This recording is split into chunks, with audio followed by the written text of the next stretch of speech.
It's Ivory, your new favorite female comedic science coach. And I want to continue with my series, my reflections on leaving Christianity. And I hope that through this series that I can encourage, inspire, and help those who have left Christianity by sharing things that I've learned through my spiritual journey. And I want to talk about sexism and misogyny.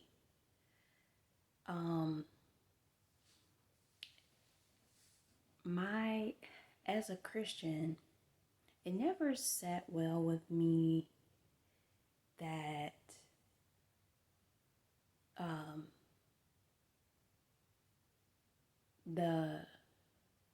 the story of Adam and Eve, and how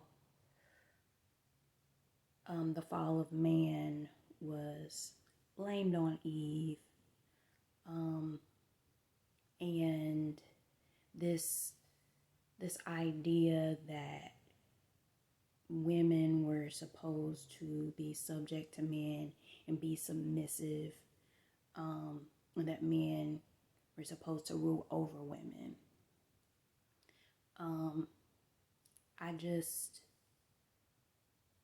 Something in me just never accepted that. Like it always bothered me.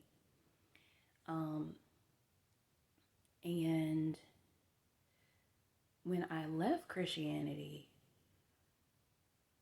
I found that this same type of thinking about women being inferior was present within the conscious community as well.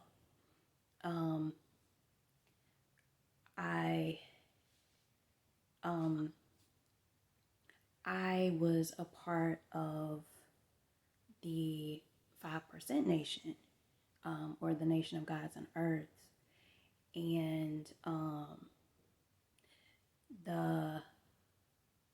we were taught that the black man is God, but the black woman was secondary but most necessary, that the black woman was inferior to the black man. And I found that in other pro-black organizations that the message was similar. The problem with this narrative about the black woman being submissive or inferior to the black man is that it's not actually rooted in reason and logic. The arguments that are given about why women are inferior are not based on fact or anything substantial. As I said, I was a part of the nation of gods and earths, or the 5% nation. And one of the arguments was the black man has a larger brain than the black woman. Okay, so let's think about that. Okay, you're saying that the black man is superior to the black woman because the the black man has a larger brain. In nature, larger animals have larger brains. For instance, elephants have larger brains than humans. But does that mean that elephants are superior to humans? Whales have larger brains than humans, but are whales superior to humans? No. Larger animals have larger brains. And men and women are physically built different in some aspects. And men are usually larger than women. Like, men are physically stronger than women, and men are built physically bigger than women. I mean, you have like short and tall in humans, but generally speaking, men are physically bigger than women. So they have bigger brains. But as far as brain functioning, both male and female brains function the same way. There are some differences in some variations in the way our brains are structured. Like, for instance, there are certain parts of the male brain where the matter may be bigger in some areas, and then with the female brain, there are certain parts of the female brain that where the matter is larger in females than in males. But overall, our brains function the same way. Our brains have the same capacity, and those differences in the matter in the brain, well, that goes into how male and female are supposed to complement each other and help each other in certain aspects of life. So just because men have a bigger brain, that doesn't mean that they're superior. So it's that argument, like it's not based on reason and logic. Another argument was that women are more emotional than men. Okay. Both male and female infants and children, they both express emotions. They both cry. They both have temper tantrums. But in male infants and children, we teach them boys aren't supposed to cry. Oh, girls cry, boys don't. And we also teach that to our female children. So we teach our male children to suppress their emotions. So, of course, as they're growing up, they're not going to express certain emotions because they've been taught that it's wrong, that it's feminine. So it has nothing to do with biology. Both men and women have emotions. That's part of our makeup. We both have it. We both have them. So if we weren't supposed to express emotions, we wouldn't have them. So again, that argument is not based on logic and reason. Another argument was that man came first. The black man is God. The black man formed himself and created the universe. So let's unpack that. Okay. The oldest bones found on the earth are that of a black woman. And let's take it further. The universe was born from a womb. The ancient Egyptians called it noon, the primordial waters. Scientists have researched and what existed before the Big Bang, and they call it neutron soup, aka noon, a womb.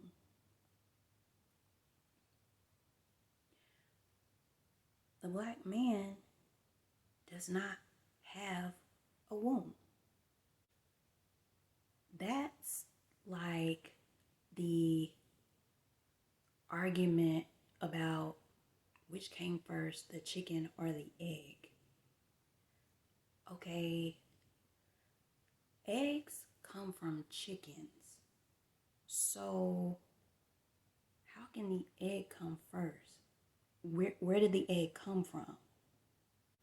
And don't misunderstand me or take what I'm saying out of context, because I'm not arguing, oh no, God is a woman and man can't be God. That's not what I'm saying.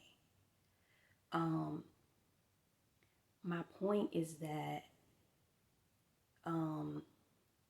this argument that God is male and the reasoning behind it, it's not based in reason and logic.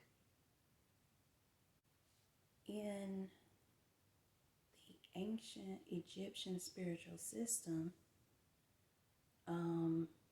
they had the Hermetic principles, which we now know as the universal laws.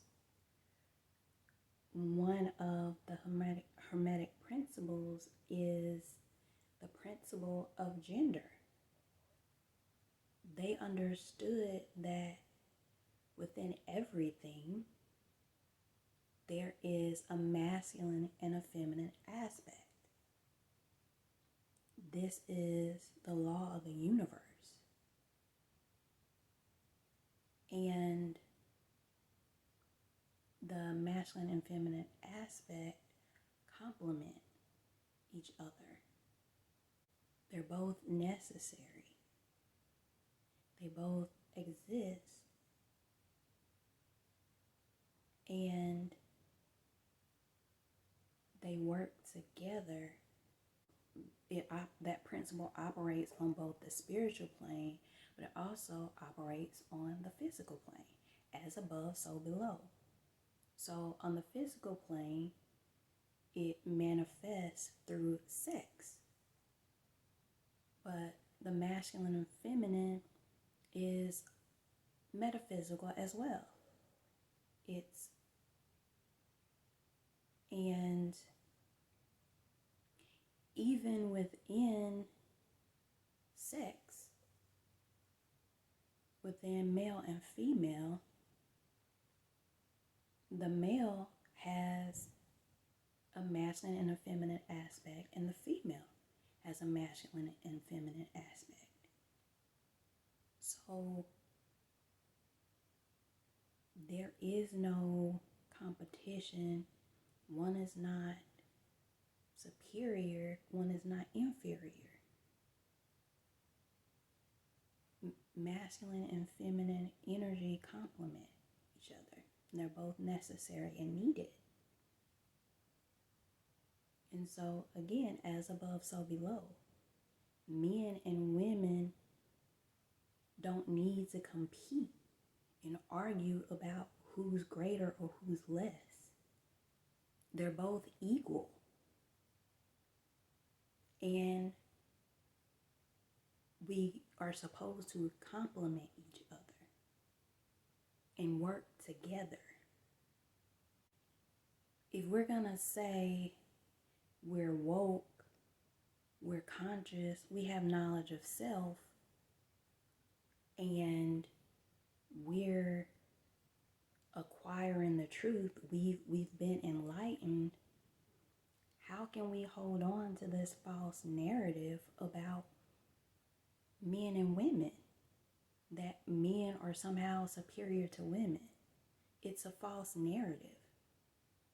And we can't talk about liberating the African mind if we're holding on to this false narrative. You can't say that you want to liberate the African mind, you want to liberate the African spirit, you want to liberate the African body, but you want to keep the black woman enslaved to the black man.